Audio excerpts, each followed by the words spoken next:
frères et sœurs, on continue toujours notre série sur le voyage de l'âme après la mort.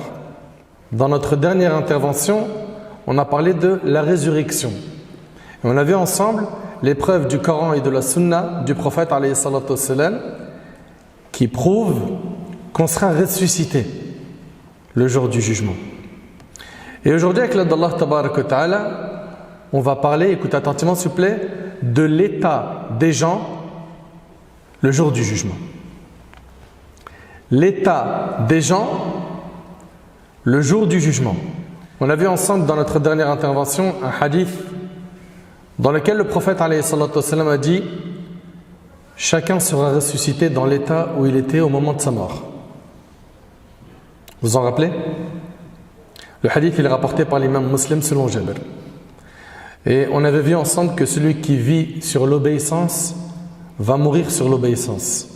Et celui qui meurt sur l'obéissance sera ressuscité sur l'obéissance. Et celui qui vit sur le péché, il va mourir sur le péché et sera ressuscité sur le péché. Mes chers frères et sœurs, notre thème aujourd'hui, avec l'aide d'Allah tabaraka wa ta'ala, sera divisé en 4 parties. La première partie, la description de la terre du jour du jugement. La deuxième partie, comment seront ressuscités les gens. La troisième partie, la crainte des gens pendant ce jour. Et la quatrième partie, sous l'ombre du trône d'Allah Azza wa Jal. J'implore Allah tabaraka wa ta'ala de bénir cette série, de faire qu'elle soit une cause de réveil des cœurs. J'implore Allah tabaraka wa ta'ala de l'accepter de ma part et de m'accorder ainsi qu'à vous une bonne fin. Mes chers frères, mes chères sœurs, la première chose qu'on va aborder, c'est la terre du jour du jugement. À votre avis, elle ressemble à la terre dans laquelle nous vivons actuellement? À votre avis, est-ce que la terre du jour du jugement, elle ressemble à la terre dans laquelle nous vivons, à la dunya? Il n'y a aucun doute que la terre du jour du jugement est différente de celle de ce monde. Donc, on va être jugé sur une terre qui ne ressemble pas à celle dans laquelle nous avons vécu. Allah Ta'ala nous dit يَوْمَ تُبَدَّلُ الْأَرْضُ غَيْرَ الْأَرْضِ وَالسَّمَاوَاتِ وَبَرَزُوا لِلَّهِ الْوَاحِدِ الْقَهَّارِ. Au jour où la terre sera remplacée par une autre. Vous entendez? De même que les cieux et où les hommes comparaîtront devant Allah, l'unique, le dominateur suprême.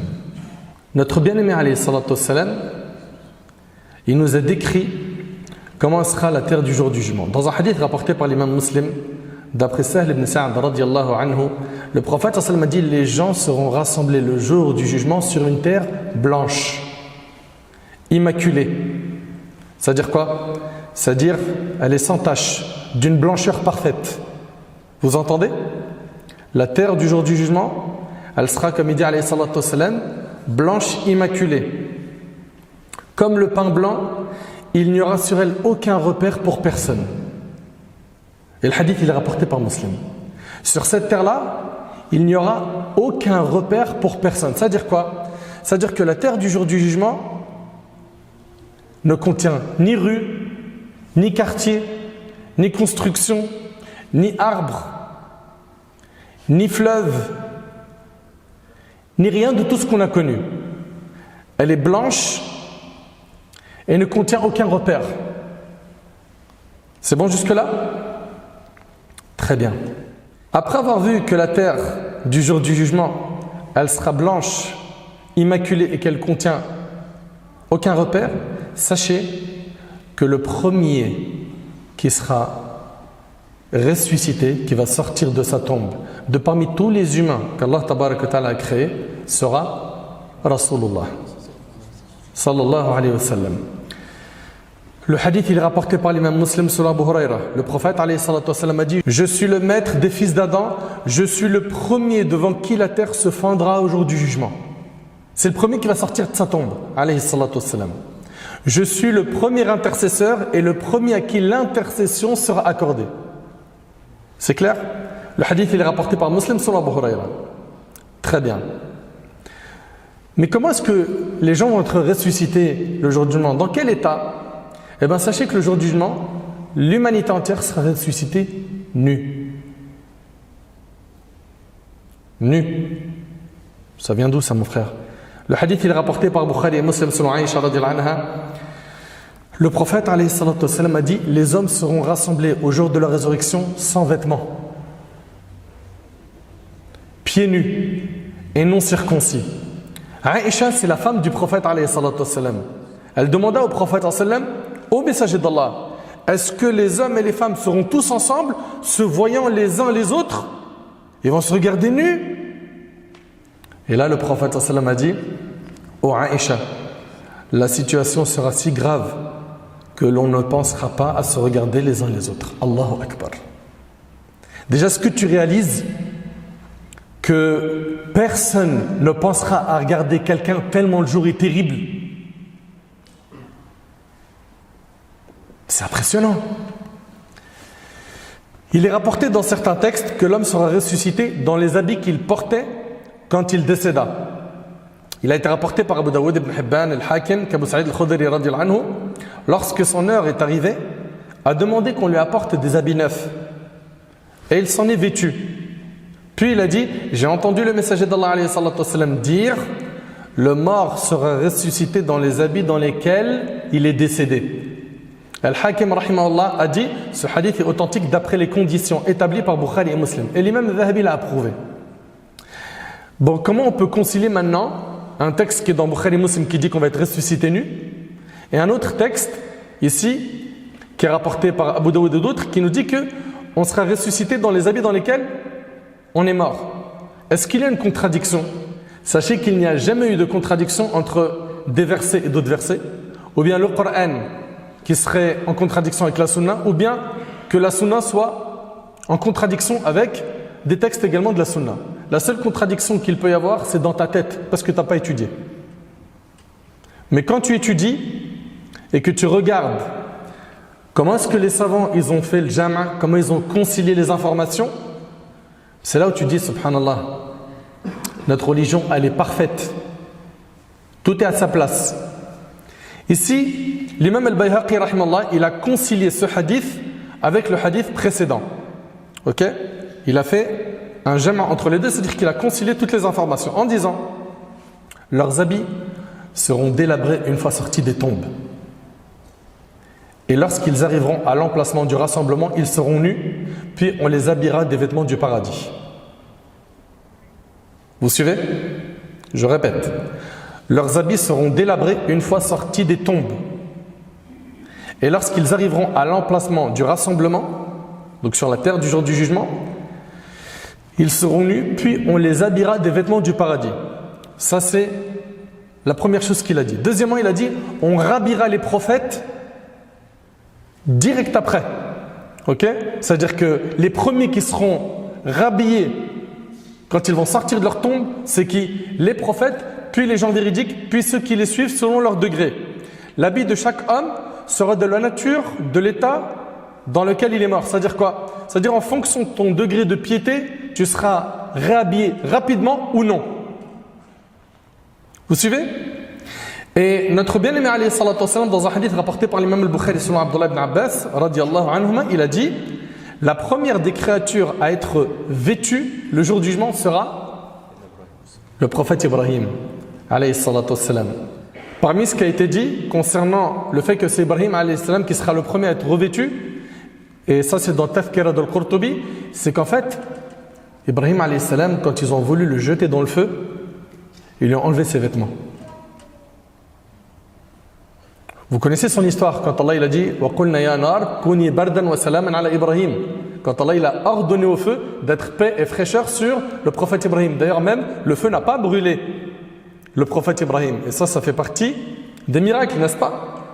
Eh bien, ici, ils disent sa récompense le jour du jugement sera donc qu'il sera le premier à être vêtu en public. Vous suivez? Très bien. Donc on voit ici qu'on rhabillera les prophètes, puis les gens véridiques, puis ceux qui les suivent selon leur degré. Si tu as été de ceux qui se précipitent à faire le bien, à faire des œuvres pieuses, tu seras rhabillé rapidement le jour du jugement. Dans le cas contraire, tu seras nu et humilié dans cette assemblée. Ahibati fillah, Allah tabaraka wa ta'ala, il nous dit wastami' yawma yunadi al-munadi min makanin qarib yawma yasma'una as-sayhata bil haqq dhalika yawmul khuruj. Allah ta'ala il dit wastami' et sois à l'écoute.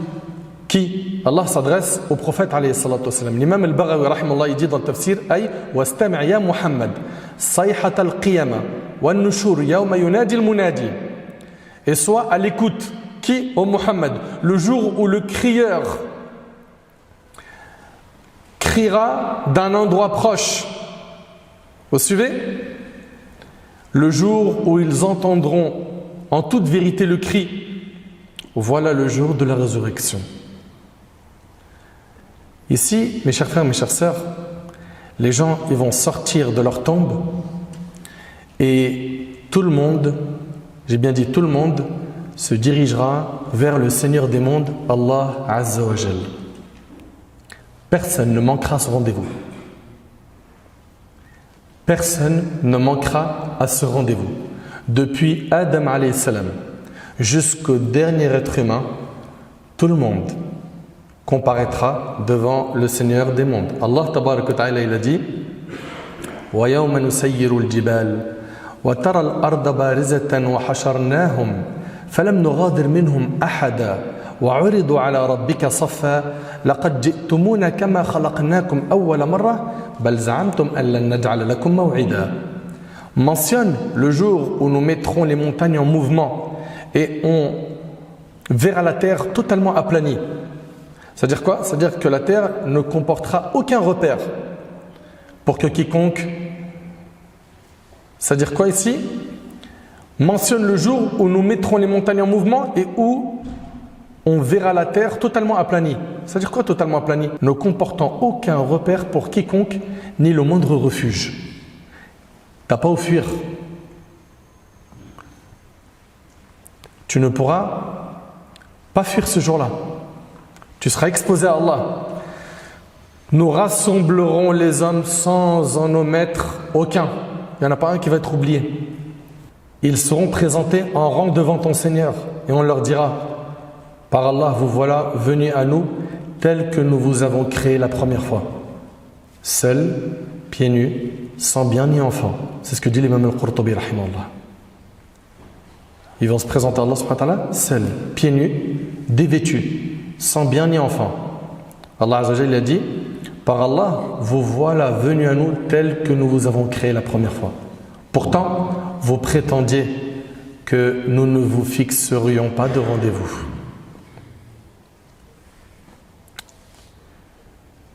L'humanité entière sera ressuscitée. Grand, petit, gouverneur et gouverné, hommes, femmes, riches, pauvres, modestes et orgueilleux, tout le monde sera ressuscité. Allah Azza wa Jalla nous dit إن كل من في السماوات والأرض إلا آتي الرحمن عبدا لقد أحصاهم وعدهم عدا وكلهم آتيه يوم القيامة فردا إن الذين آمنوا وعملوا الصالحات سيجعل لهم الرحمن ودا. Tous ceux qui sont dans les cieux et sur la terre se rendront auprès du tout miséricordieux. Tout le monde, sans exception, en serviteur. Il les a certes dénombrés et bien comptés. Et au jour de la résurrection, chacun d'eux se rendra seul auprès de lui. Comprenez que depuis Adam alayhi salam jusqu'au dernier homme, tout le monde sera réuni. Tout le monde sera là sur la terre du jour du jugement.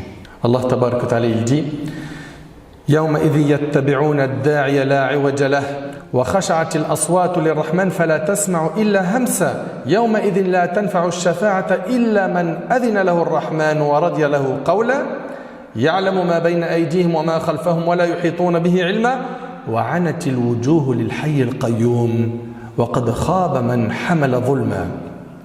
En ce jour, ils répondront à l'appel du héros, celui qui va les appeler au rassemblement, sans pouvoir s'en détourner.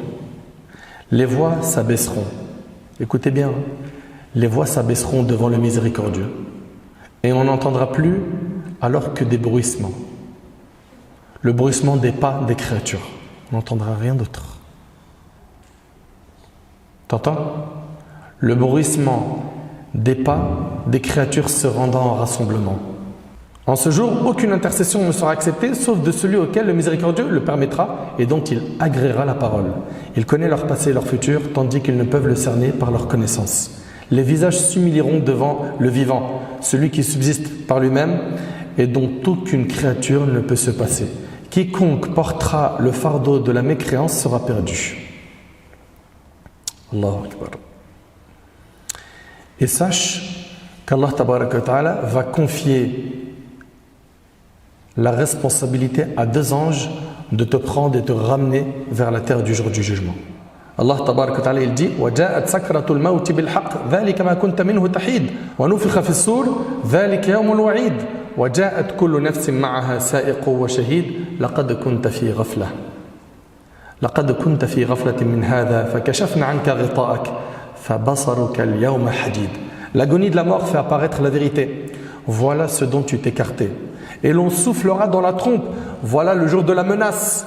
Alors chaque âme viendra accompagnée d'un conducteur et un témoin. Il s'agit ici de 2 anges. Tu seras accompagné par ces 2 anges pour te présenter sur la terre du jour du mois ton Seigneur.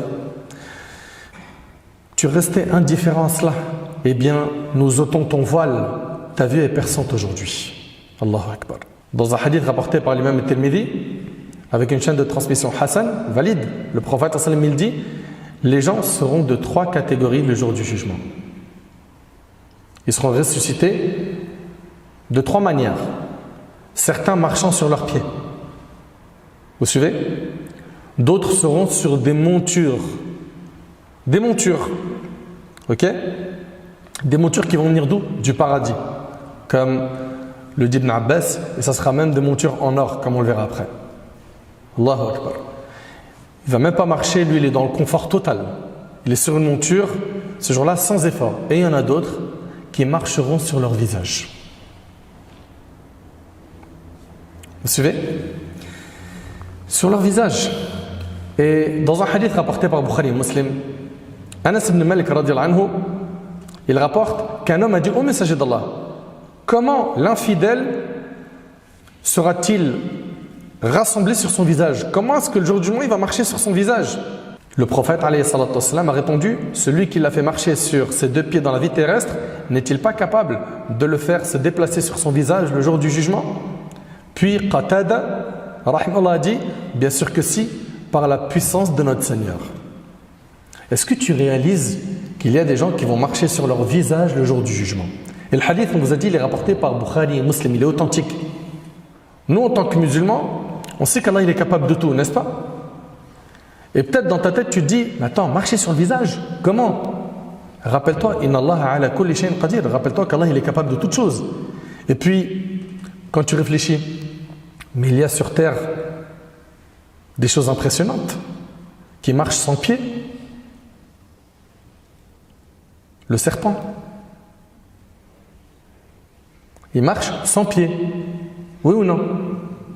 Donc ce que j'aimerais, c'est que tu réalises qu'Allah Tabaraka wa Ta'ala est capable de tout. Allah Ta'ala il dit: Yawma nahshurul muttaqina ila ar-Rahmani wafda. Mentionne le jour où nous rassemblerons devant le miséricordieux ceux qui l'auront craint, telles des délégations honorées. Allahu Akbar. Ceux qui ont craint Allah, ceux qui ont tenu à leur religion fermement, ceux qui ont été fermes dans leurs convictions, dans leurs valeurs, qui n'ont pas suivi les chemins de l'égarement, les mauvaises fréquentations, qui ont été pieux, qui ont nagé à contre-courant, qui ont fait des efforts pour purifier leur âme, qui ont réussi à dompter leur âme. Ces gens-là, le jour du jugement, écoutez bien, le jour du jugement, ils seront comme des délégations honorées. Ibn Abbas radiyallahu anhu, il dit qu'ils seront rassemblés sur des montures d'or parmi les montures de l'au-delà. Allahumma ja'alna min ha'ula ya Rabb. Qu'Allah subhanahu wa ta'ala nous accorde cette faveur. Allahu Akbar. Subhanallah. Ouais. Pour avoir ce privilège d'être à l'abri de toute crainte et de tout châtiment et d'être dans le confort du jugement, il faut que tu sois pieux. Il faut que tu sois pieuse, ma sœur. Il faut que tu vives sur le chemin de la droiture. قال تعالى إن الذين قالوا ربنا الله ثم استقاموا تتنزل عليهم الملائكة ألا تخافوا ولا تحزنوا وأبشروا بالجنة التي كنتم توعدون. Ceux qui disent notre Seigneur est Allah et qui se tiennent dans le droit chemin. Ceux qui ont dit notre Seigneur est Allah, ça veut dire quoi? Ça veut dire que c'était des vrais muwahhidines. Ils ont vécu sur le tawhid, sur l'istiqam, à la droiture, ala ta'atillah, sur l'obéissance d'Allah, bi'ada al-fara'id. Ils ont accompli les obligations de la religion, bi'ikhlas, en étant sincères. Et ils ont œuvré jusqu'à leur mort en faisant le bien. Ils se sont accrochés, même si c'était difficile, à cause de leur fréquentation, leur entourage, les parasites qu'ils voient sur le net, etc., sur les réseaux sociaux. Ils ont tenu. Ceux-là, ceux qui disent notre Seigneur est Allah et qui se tiennent dans le droit chemin, les anges descendent sur eux. Quand?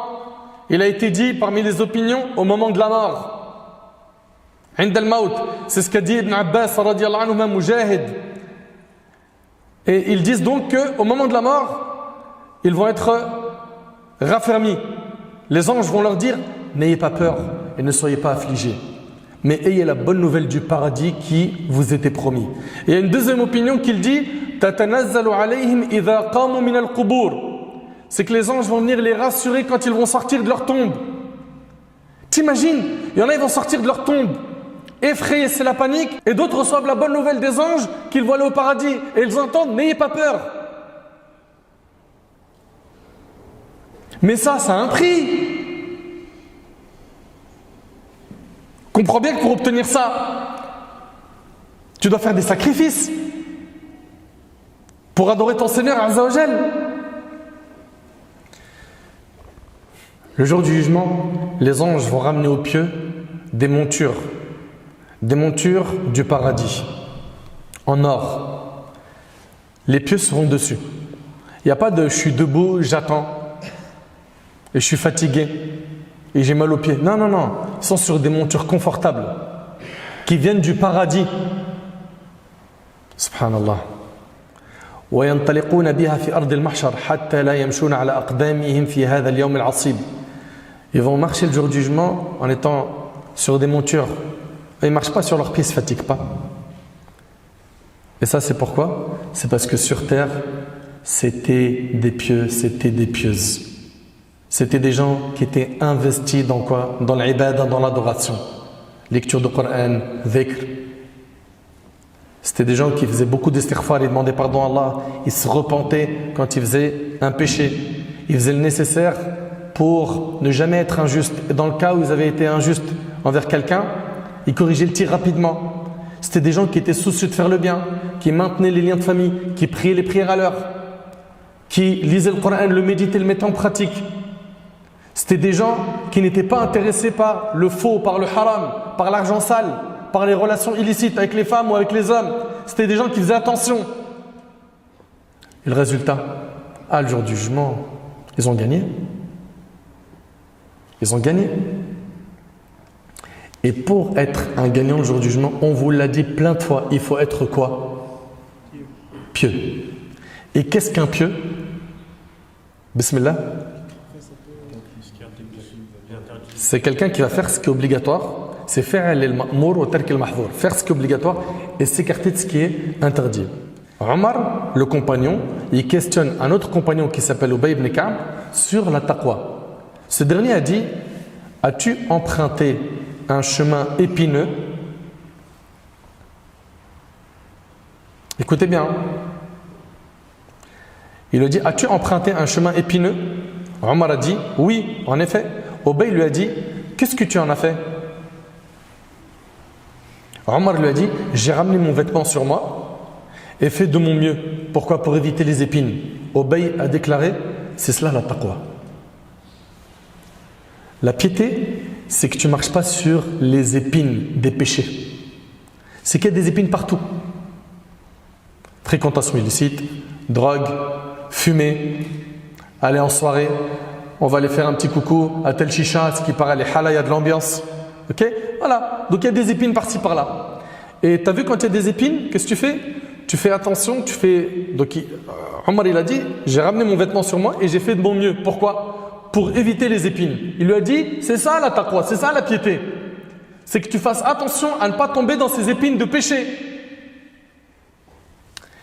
Et Abdullah ibn Mas'ud radiyallahu anhu, il a dit, haqqu taqwa an yuta' fala yu'sa wa an yudhkar fala yunsa wa an yushkar fala yukfar.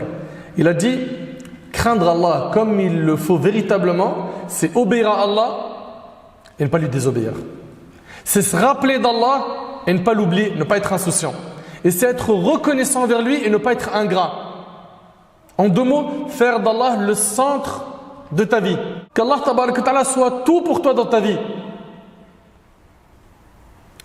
D'après Asim, et c'est Ibn Abi Shayba rahimallah qui rapporte cela dans Kitab al-Iman, nous avons dit à Talq ibn Habib, il est mort en lançant du calendrier hégirien. Explique-nous ce qu'est la taqwa. Il a dit, la taqwa est le fait d'œuvrer dans l'obéissance d'Allah, en espérant sa miséricorde et avec une lumière venant de lui. C'est quoi cette lumière? J'écoute? Non? Coran et la sunna du prophète alayhi salatu wassalam, c'est-à-dire avec science. C'est-à-dire avec science. Il a dit la taqwa, la piété, est le fait d'œuvrer dans l'obéissance d'Allah en espérant sa miséricorde et avec une lumière venant de lui. Et la taqwa est le fait de délaisser la désobéissance à Allah par crainte d'Allah avec une lumière venant de lui. Allah tabaraka wa ta'ala nous dit يَوْمَ نَحْشُرُ الْمُتَّقِينَ إِلَى الرَّحْمَنِ وَفْدًا وَنَسُوقُ الْمُجْرِمِينَ إِلَى جَهَنَّمَ وِرْدًا. Mentionne le jour où nous rassemblerons devant le miséricordieux ceux qui l'auront craint, tels des délégations honorées. Allahu Akbar. Franchement, ça ne fait pas rêver, franchement. Tu n'as pas envie d'être de ces personnes-là qui seront sur des montures confortables. Et attention, hein, vous allez voir qu'il y a plein de zones de confort pour les pieux le jour du jugement. Ça, c'est une parmi les choses dont jouiront les pieux et les pieuses. Allahumma ja'alna minhum. Qu'Allah nous accorde ses bienfaits. Allah Ta'ala nous dit par la suite, et où nous pousserons ceux qui se rendraient coupables de kufr vers la géhenne comme un troupeau assoiffé qu'on mène à l'abreuvoir. Allahu Akbar. Subhanallah. Donc il y a des gens qui seront honorés ce jour-là et il y a des gens qui seront humiliés yawm al-qiyamah. On fera partie de quel type de personnes? Sachez que le jour du jugement, ceux qui auront fait preuve d'orgueil, ils vont être humiliés. Et pourquoi je parle d'orgueil ici? Parce que c'est quoi l'orgueil d'ailleurs? Qui a la définition? Hassan?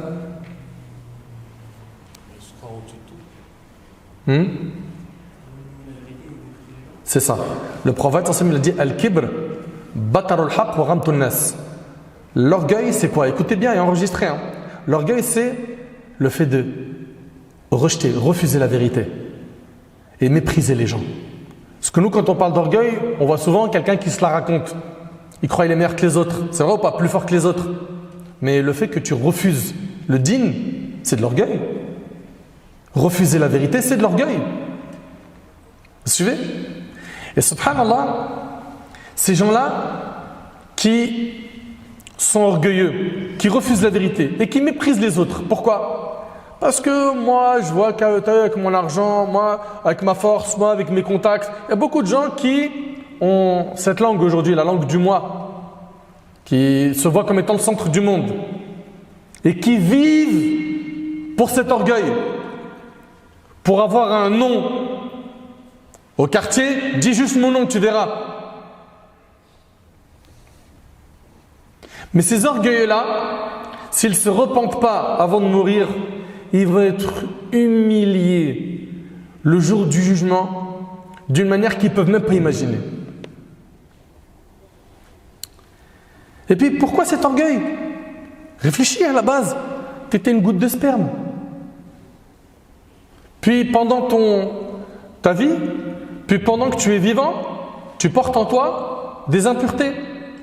Et à la fin, tu seras un cadavre. Pourquoi l'orgueil? Pour quelle raison?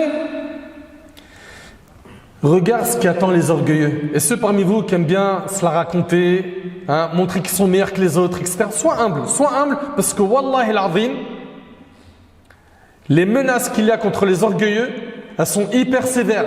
Selon Amr ibn Shu'aib, selon son père, selon son grand-père, radiyallahu ta'ala anhum ajma'in, le prophète sallam a dit, les orgueilleux seront ressuscités le jour de la résurrection sous forme humaine. Écoutez bien, les orgueilleux seront ressuscités le jour de la résurrection sous forme humaine, faisant la taille d'une fourmi. Tu te prenais pour un grand, t'es le plus petit le jour du jugement. Vous entendez? Les orgueilleux seront ressuscités le jour de la résurrection sous forme humaine, faisant la taille d'une fourmi. Ils vont être piétinés, écrasés par les gens. Toi, t'aimais écraser les gens de ton vivant. Tu mettais à l'amende les gens, comme ils disent les jeunes. Personne ne pouvait rien contre toi. Tu étais un tyran, un grand haggar. Mais tu vas te faire piétiner le jour du jugement. Tu feras la taille d'une fourmi que les gens vont écraser. L'humiliation les couvrira de tous côtés. Qui? Les orgueilleux. Ils seront conduits dans une prison de l'enfer, appelée Boulas. Le feu les couvrira et on les abreuvera des sécrétions des gens de l'enfer. Et c'est rapporté par l'imam al-Tirmidhi, An-Nasa'i et d'autres. Pourquoi être orgueilleux? Pourquoi ne pas être humble, simple, modeste? Pourquoi? Subhanallah, Allahu Akbar. On entame maintenant la partie de la crainte des gens le jour du jugement. Déjà, avant de détailler ce point, sachez que le jour du jugement va être un jour qui va être long. Il va durer combien de temps? Tu as une idée, mon frère? Non? Vas-y. 50 000 ans. Allah tabarak wa ta'ala dans Surat al-Ma'arij, Surat 70, verset 4, il dit Azza wa Jal, Fi yawmin kana miqdaruhu 50 alf sana. Il dit un jour dont la durée est de 50 000 ans. Allahu Akbar. Un jour qui va durer 50 000 ans. 50 000 ans. C'est l'opinion d'Abdullah ibn Abbas pour ce qui est du tafsir de ce verset, de l'Hassan, de Qatada, de l'Quradi et d'autres. 50 000 ans. Par contre, pour le pieux, vous avez vu, à chaque fois, je vous dresse les deux tableaux. Après, c'est à vous de choisir. À vous de choisir comment vous voulez vivre et comment vous voulez mourir. Vous avez bien vu qu'à chaque fois, on vous dresse les deux tableaux pour que vous soyez très prudents, vigilants. Maintenant, pour le pieux, Abu Hurayra radiyallahu anhu,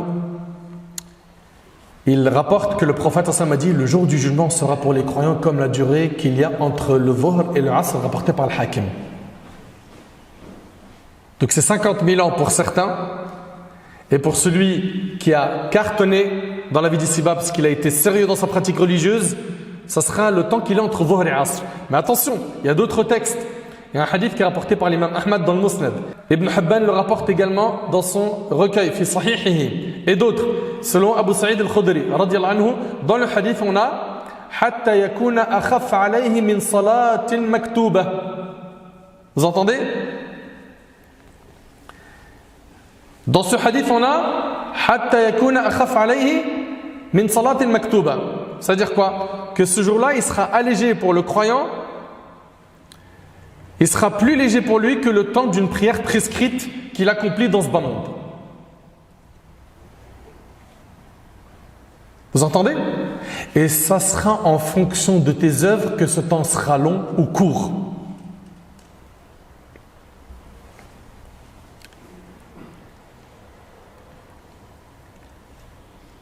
Les gens, ils sont sur la terre du jour du jugement. Certains, ils marchent sur leurs pieds. D'autres sur des montures, d'autres marchent sur leur visage. La durée va être de 50 000 ans pour certains, pour d'autres ça sera un temps très court comme on a pu le voir.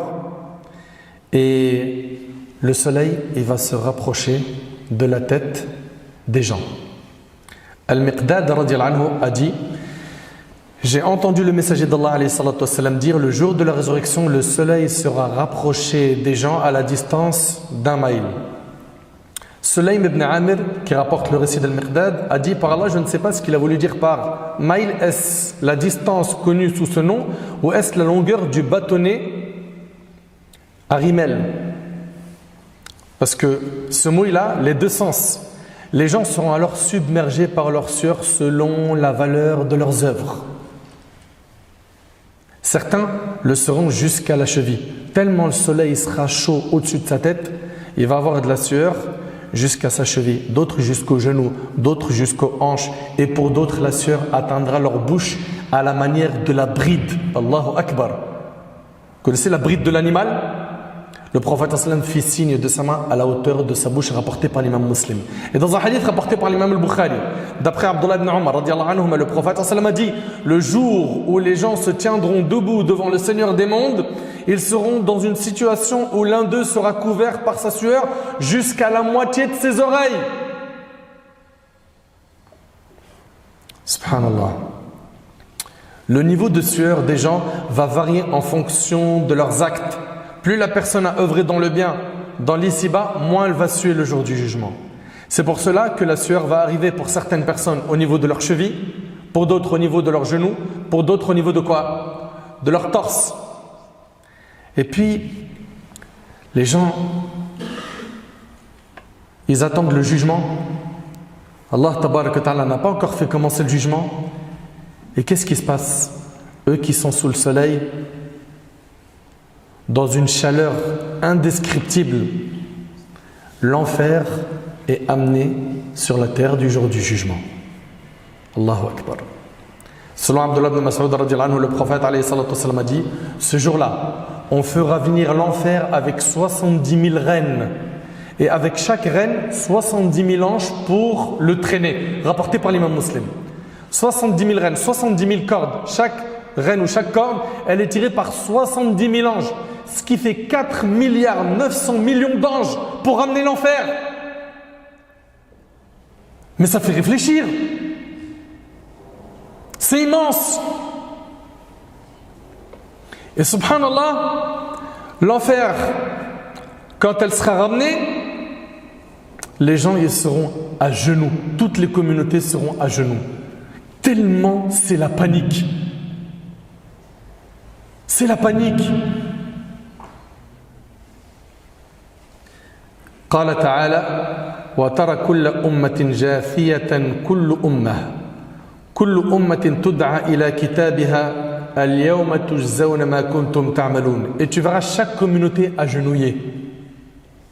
T'imagines un peu la scène? Il y a l'enfer, c'est terrible, et ils sont à genoux. C'est la panique totale, mais pas pour tout le monde. Les pieux, eux, ni vont voir l'enfer, ni vont entendre son bruit.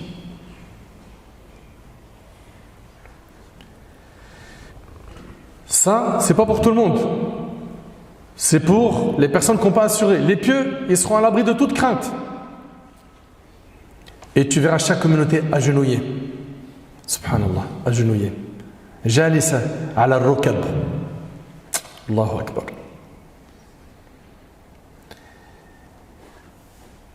Et il nous dit ici, chaque communauté sera appelée vers son livre.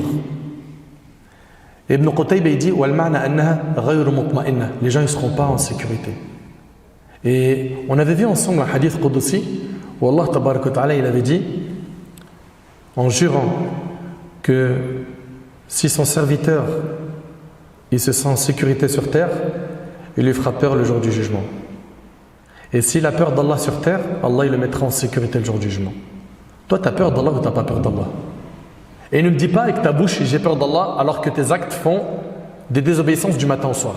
Dans le concret de ta vie, tu as vraiment peur d'Allah? Quand tu es seul, tu ressembles à quoi?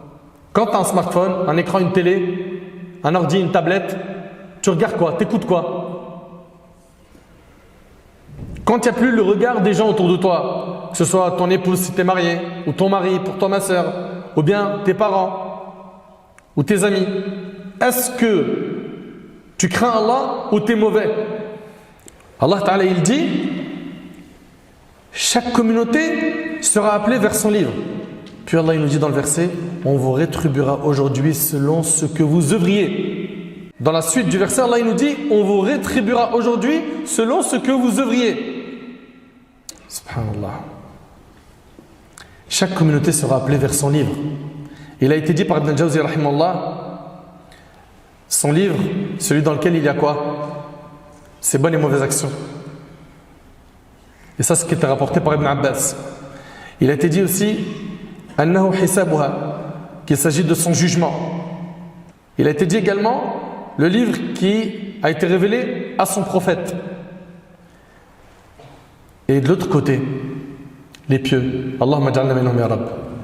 Eux, pas de panique pour eux. Innal ladhina sabaqat lahum minna al-husna ulaika anha mub'adun. Mub'adun la yadkhulunha, ils vont pas rentrer en enfer. La yasma'una hasisaha. Allahu akbar. La yasma'una hasisaha wa hum fi ma ishtahat anfusuhum khalidun. La yahzunuhum al-faz'u al-akbar wa tatalaqahum al-mala'ika. Hadha yawmukum alladhi kuntum tu'adun. Quant à ceux que nous avons prédestinés pour la plus belle récompense, ceux qui auront al-Jannah, ils en seront éloignés. Ils seront éloignés de l'enfer. C'est pas ce que tu veux? Ils n'en entendront pas le crépitement. Ils vont même pas entendre le bruit de l'enfer. Et jouiront éternellement de tout ce qu'ils désirent. Pour l'éternité, tu as tout ce que tu veux au paradis. Pour l'éternité. La grande terreur ne les affligera pas et les anges les accueilleront en leur disant: voici le jour qui vous était promis. Allahu Akbar. Subhanallah. Et concernant l'enfer, l'imam Ahmad et Tirmidhi ont rapporté d'après le hadith transmis successivement par Abu Salih et Abu Hurayra radiyallahu anhuma que le prophète sallallahu alayhi wa sallam a dit: au jour de la résurrection, un coup sortira de l'enfer. Un coup sortira de l'enfer, il aura 2 yeux qui voient, 2 oreilles qui entendent et une langue qui parle. C'est déjà assez effrayant déjà d'entendre parler de l'enfer, n'est-ce pas? Mais t'imagines un coup qui sort de l'enfer, qui aura ici 2 yeux qui voient, 2 oreilles qui entendent et une langue qui parle. À cet égard, l'enfer dira: 3 types de personnes m'ont été confiées. L'oppresseur inflexible, celui qui aura invoqué à côté d'Allah une autre divinité, et les faiseurs d'images. Allahu Akbar. Allah tabarak wa ta'ala nous dit: وَاسْتَفْتَحُوا وَخَابَ كُلُّ جَبَّارٍ عَنِيدٍ مِنْ وَرَائِهِ جَهَنَّمْ وَيُسْقَى مِنْ مَاءٍ صَدِيدٍ يَتَجَرَّعُهُ وَلَا يَكَادُ يُصِيغُهُ وَيَأْتِيهِ الْمَوْتُ مِنْ كُلِّ مَكَانٍ وَمَا هُوَ بِمَيِّتٍ وَمِنْ وَرَائِهِ عَذَابٌ غَلِيظٌ. Les messagers demandèrent à Allah la victoire, et tout orgueil obstiné fut anéanti. La géhenne, l'enfer, l'attend, et il sera abreuvé d'un liquide fait de pus et de sang. T'imagines ce qu'il va boire, celui qui fait le nar, du pus et du sang, qu'il tentera de boire à petite gorgée et n'avalera qu'à grande peine. La mort l'assaillera de toutes parts, mais il ne mourra jamais, et un terrible châtiment l'attend. Allahu Akbar. Et vous voyez mes frères et sœurs, ce jour-là, c'est un jour qui a été appelé par Allah le jour du regret. وَأَنذِرْهُمْ يَوْمَ الْحَسْرَةِ. Et avertis-les du jour du regret. Il y a des gens qui vont regretter quand? Le jour du jugement. Si seulement j'avais prié, si seulement je m'étais levé pour le fajr. C'est pas dur en vrai. Si seulement je pouvais revenir sur terre pour vrai. Si seulement j'avais pas fait tel péché. Si seulement j'avais écouté les conseils de ceux qui m'ont appelé au bien. Si seulement, si seulement, si seulement, si seulement.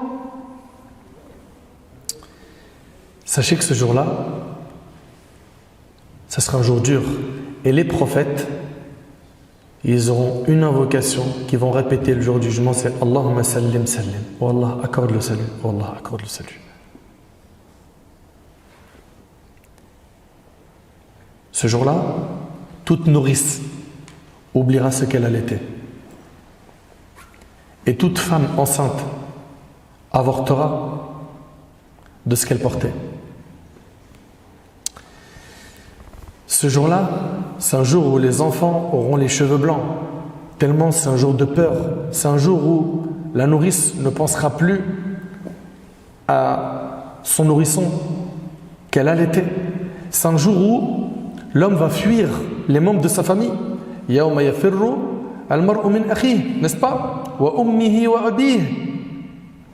وأمه وأبيه وصاحبته وبنيه لكل امرئ منهم يومئذ شأن يغنيه. Le jour où l'homme s'enfuira de son frère, de sa mère, de son père, de sa compagne et de ses enfants, car chacun de ce jour-là aura son propre cas pour l'occuper. Chacun est en train de penser à lui. Est-ce que je vais m'en sortir aujourd'hui ou pas? Parce que il arrive le jour du jugement, et là il attend, je vais au paradis ou pas?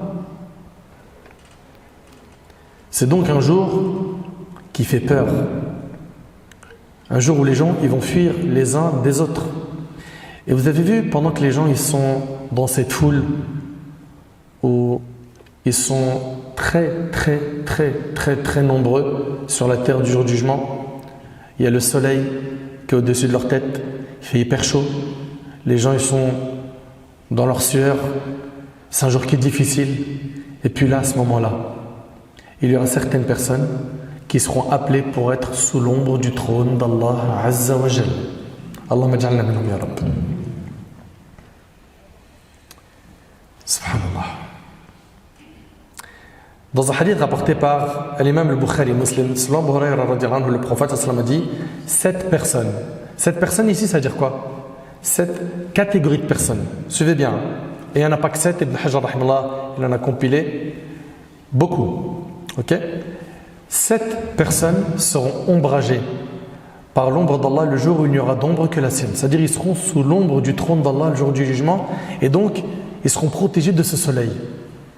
Vous suivez ou pas? Donc on voit ici que le pieux il peut être sur une monture qui vient du paradis, que le temps il ne sera pas de 50 000 ans pour lui et qu'il ne va pas souffrir de ce soleil. Il aura l'ombre du trône d'Allah au-dessus de sa tête qui le protégera de quoi? De la chaleur du soleil. Vous suivez? 7 personnes seront ombragées par l'ombre d'Allah le jour où il n'y aura d'ombre que la sienne. 1. Imamun adil, le dirigeant juste. 2. Un jeune qui a grandi dans l'adoration d'Allah. Shabun nasha'a fi ibadatillah. 3. Un homme dont le cœur est accroché au lieu de prière. Wa rajulun qalbuhu mu'allaq bil masajid. 4. 2 hommes qui se sont aimés en Allah. Ils se sont réunis en lui et se sont séparés en lui. Wa rajulan tahabba fillah ijtama'a alayhi wa tafarraqa alayhi. 5. Un homme qu'une femme de haut rang et de grande beauté appela à elle, elle l'appela à faire la fornication. La femme lui a fait des avances et il lui a dit j'ai peur d'Allah. Wa rajulun da'athu imra'a dhata mansibin wa jamal faqala inni akhafu Allah. Et un homme, ça c'est le 6e, qui a donné une aumône si discrètement que sa main gauche n'a pas su ce que sa main droite a donné. Wa rajulun tasaddaqa bi sadaqatin fa akhfaha hatta la ta'lama shimaluhu ma tunfiq yaminuhu. Wa rajulun dhakara Allah khaliyan fa fadat 'aynahu. Et 7, un homme qui aura pensé à Allah dans la solitude. Il était seul, il a pensé à Allah. Et dont les yeux auront alors débordé de larmes. C'est quelqu'un qui s'est remis en question et qui a pleuré par crainte d'Allah tabaraka ta'ala. Ces 7 catégories de personnes-là seront sous l'ombre du trône d'Allah tabaraka ta'ala. Première catégorie, on a Imamun Adil, un gouverneur juste. Ici, Imamun Adil, un gouverneur juste, beaucoup de gens pensent qu'il s'agit uniquement du chef de l'État. Non, il s'agit de tous ceux qui ont quoi? Qui ont une responsabilité. Ok? Donc le père pour sa famille. Ok? Toute personne qui a une responsabilité, il en fait partie. S'il a été juste avec ceux qu'il a sous sa responsabilité, il sera sous l'ombre du trône d'Allah le jour du jugement. Le prophète, il a dit à Abu Dharr radiyallahu anhu, le commandement est un dépôt et une source d'avilissement et de regret le jour du jugement, sauf pour celui qui s'en sera montré digne et qui se sera acquitté de sa tâche. 2. Un jeune qui a grandi dans l'adoration d'Allah. Et moi je vais vous dire un truc, Wallahi al-Azim, c'est mon cœur qui parle. Moi j'aurais trop kiffé que depuis ma naissance jusqu'à aujourd'hui, j'aurais trop aimé être sur ce chemin, le chemin du dîn. Mais qaddar Allah ma sha fa'al, Allah subhanahu wa ta'ala ne m'a pas écrit cela. J'ai grandi dans une cité où les codes, vous les connaissez, j'ai pas besoin de vous dire ce qu'il en est. Et puis c'est à partir du lycée qu'on s'est pris en main. Et imaginez un peu le mérite qu'a le jeune qui, lui, depuis tout petit, il a grandi dans l'obéissance à Allah. Lui, bi'idhnillah, il sera sous l'ombre du trône d'Allah le jour du jugement. Soyez sages, soyez intelligents, profitez de votre jeunesse en vous rapprochant d'Allah subhanahu wa ta'ala, en étant pieux, en apprenant digne, en étant utile. Demandez à Allah tabarak wa ta'ala de vous garder sur ce chemin, même si les tentations elles sont fortes, au collège, au lycée. Ok? Tenez bon. Tenez bon, pourquoi? Parce que le jour du jugement, vous allez récolter beaucoup. Beaucoup en termes de récompense. Un jeune qui a grandi dans l'adoration d'Allah. Un jeune qui était indétournable. On a essayé de le ramener vers tel péché, c'est un mur. Vers tel autre péché, non. Lui, dans sa tête, il sait où il va. Il sait que c'est le chemin de la droiture qui paye. Et donc, il aura sacrifié son énergie. Et la période de la jeunesse, c'est une période qui est sensible. Pourquoi? Parce que tu as de l'énergie, puis tu commences à avoir des envies, tu as des pulsions, tu es un humain. Ok? Très rapidement, on entend « je suis amoureux », c'est au collège, primaire même. Ok? Je suis amoureuse. Et ça, on le comprend. Et aimer, c'est naturel. Et avoir des sentiments, c'est naturel. Mais la religion vient donner un cadre à ces sentiments. Elle vient t'expliquer que chez nous, c'est le mariage. Ok? Et que si tu veux te marier avec une personne qui est belle, pieuse, de bonne famille, etc., aucun problème. Mais par contre, il y a des règles. Tu les respectes, tu es tranquille. Tu ne les respectes pas, tu t'exposes à plein de problèmes. À plein de problèmes parce que tu as désobéi à Allah subhanahu wa ta'ala. Donc voilà, ce jeune-là, il a été intelligent, sage. Il a réussi à faire des bons choix. Il y a eu des virages comme ça qu'il fallait prendre. Il ne s'est pas loupé, il n'a pas pris les mauvais virages. Il y en a plein, vous les avez connus. Ils étaient comme ça, salat et tout. Il a pris un virage, il s'est retrouvé à lâcher la salat. Il écrit des textes de rap, et vous connaissez, hein. Ou bien il s'est retrouvé dans la délinquance, ou bien dans la vente de ce qui est illicite, etc., etc., etc.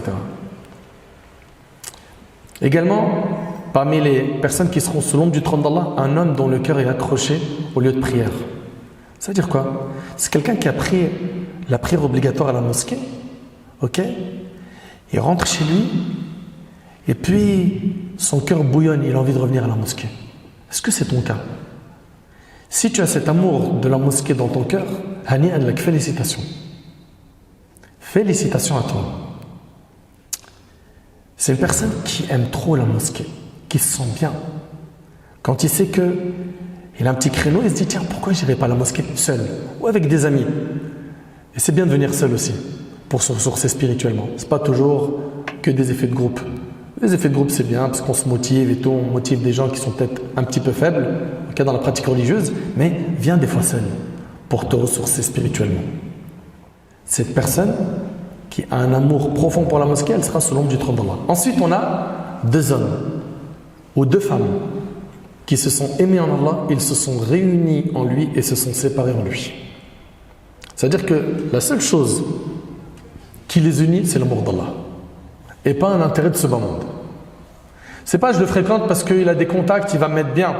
À lui, tu as besoin d'un piston, t'envoies à tonton, il te met bien.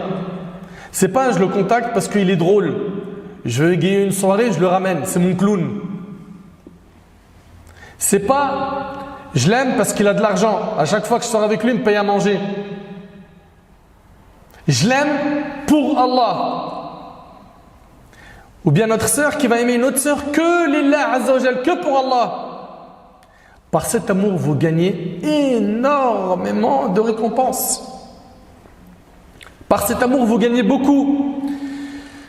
Selon Abu Umam al-Bahili, le prophète a dit celui qui aime pour Allah, déteste pour Allah, donne pour Allah et refuse pour Allah aura complété sa foi. Rapporté par Abu Daoud, le prophète il a dit l'anse la plus solide de la foi est l'amour en Allah et de détester en Allah. Le prophète il a dit dans un hadith rapporté par Bukhari et Muslim, Allah tabarak wa ta'ala, il dira le jour du jugement, où sont ceux qui se sont aimés en mon nom glorieux? Aujourd'hui, je les ombrage de mon ombre le jour où il n'y aura d'ombre que la mienne. Et je prends Allah pour témoin que je vous aime pour Allah. Et j'espère que par cet amour qu'on a l'un envers l'autre pour Allah, qu'on sera ensemble le jour du jugement sous l'ombre du trône d'Allah Azza wa Jal. Et n'oublie pas que le prophète il a dit Al-mar'u ma'a man ahab, on sera ressuscité avec ceux qu'on aime. N'aime pas n'importe qui, fais gaffe. Faites gaffe. Également, un homme qu'une femme de haut rang et de grande beauté appela à elle et à qui il a dit je crains Allah.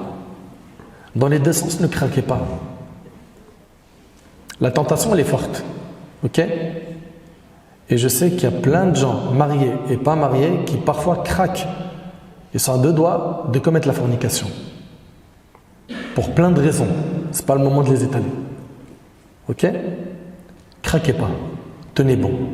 Et si jamais vous vous retrouvez dans une situation où vous êtes à deux doigts de tomber dans ce zina, non. Tirez le frein. Tirez le frein et dites je crains Allah. Moi j'ai peur d'Allah. Moi je ne peux pas commettre cette désobéissance. T'imagines un petit peu, tu réalises cette personne qui fait le zina, qui va enlever ses vêtements alors qu'Allah tabaraka ta'ala il le voit et qui va commettre cet acte de désobéissance sous le regard de son créateur, de son maître. Mais elle est passée où la pudeur qu'on a envers Allah subhanahu wa ta'ala? Elle est où?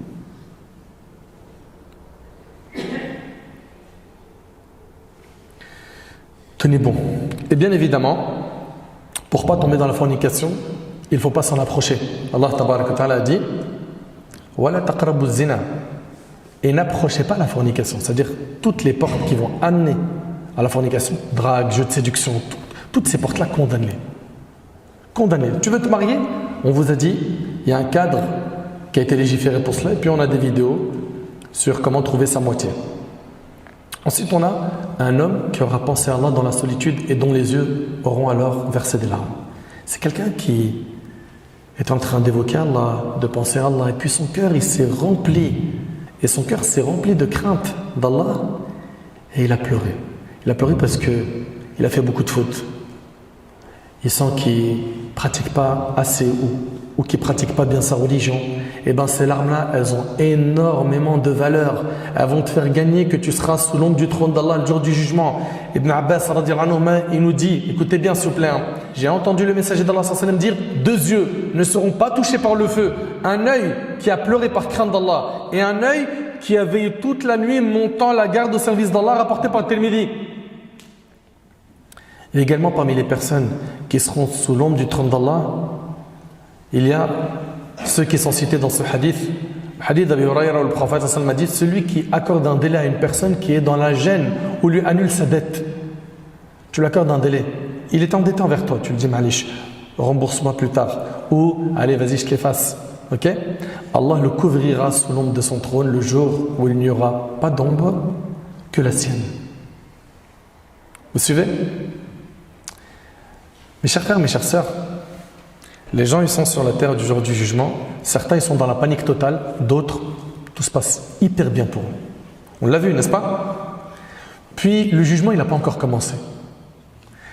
Le jugement il va commencer à partir d'une chose. Qui sait quelle est cette chose? Levez la main. Il n'y a qu'une seule personne qui sait? Vas-y. C'est lorsque le prophète va intercéder auprès d'Allah pour que le jugement commence. L'humanité entière va se diriger vers lui pour que le prophète intercède auprès d'Allah. Pourquoi?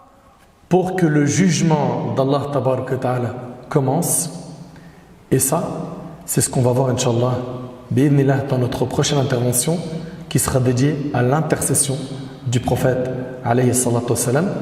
Mes chers frères, mes chères sœurs, je vous le dis avec beaucoup d'amour parce que Allah il est témoin à quel point j'aime ma communauté, à quel point je veux le bien pour tout le monde. Il ne faut pas qu'on se loupe dans cette vie. Il ne faut pas qu'on se loupe. Il y en a plein parmi nous qui écoutent des rappels depuis des années et qui mettent en pratique 5%, 10% ou peut-être un peu moins ou un peu plus. Soyez de ceux qui absorbent ces rappels et qui font le nécessaire pour changer. Tout ce qu'on a vu aujourd'hui là, est-ce qu'il y en a un parmi vous qui doute de la véracité des propos qu'on a vus ensemble, du Coran et de la Sunna? Vous doutez sur ça? Non. Donc maintenant il ne reste plus quoi qu'à œuvrer. On sait ce qui nous attend. À nous d'œuvrer et de faire le nécessaire. Et puis, alhamdoulilah, on est encore en vie. Et puis, quoi que tu aies fait comme péché, repens-toi, demande à Allah, reviens vers lui et multiplie les invocations, car notre Seigneur Azza wa Jal, il aime celui qui le supplie et qui insiste dans le dua. J'implore Allah tabaraka wa ta'ala de m'accorder ainsi qu'à vous une bonne fin. Hada wallahu a'lam. سبحانك اللهم بحمدك أشهد أن لا إله إلا أنت أستغفرك وأتوب إليك وآخر دعوانا أن الحمد لله رب العالمين.